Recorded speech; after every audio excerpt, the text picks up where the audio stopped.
داخل موزه هنر هستیم، دارن خانم‌ها اینجا نقاشی یاد میگیرن. ما پشت شیشه نگاه بکنیم، سفید پوستا رو حال کنیم، ببینیم رنگا رو می‌ریزن و هم هیچ استعدادی هم ندارن. دولت اون رنگ و براش و همه امکانات داده به اینا. آدم‌های مثل ما که اینجا استعداد داریم نگاه کنیم رو دیوار.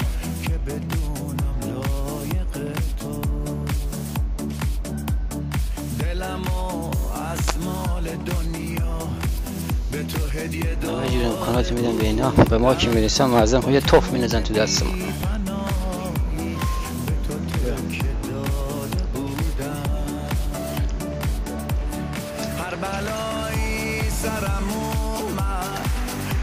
زجری که کشیدم همه رو به جون خریدم ولی از تو نبریدم.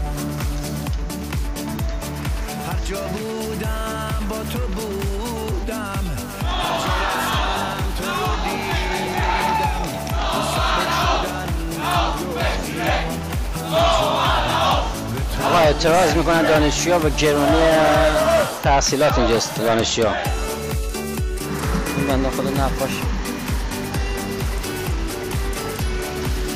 نقاش پیر که در خیابان ها میگردید و بدون پول بود.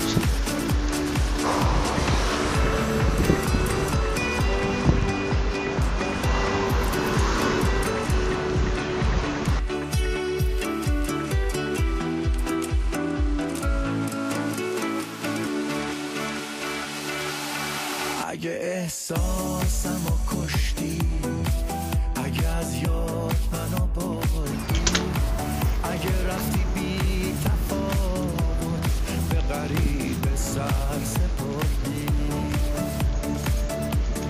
بدونی نوک دل من شده جادو به دل. آقا ببینید چه شهر زیباییه، نگاه کنید، لذت ببرید. داره آشغال جمع میکنه بنده خدا. این فقط پشت خیابون ها، این پشت خیابون معروفیه، کلاغ افتاده مرده. پشت خیابون معروفه، نگاه بکنید ببینید شهرداری اینجا تو مونترال این همه پول میگیره نیمه خیابونا رو تمیز کنه. ولی از تو نبریدم. هر جا بودم با تو بودم، هر جا رفتم تو رو دیدم. تو سبک شدن تو رویا همه جا به تو رسیدم. هر بلایی سرم اومد، همه زجری که کشیدم.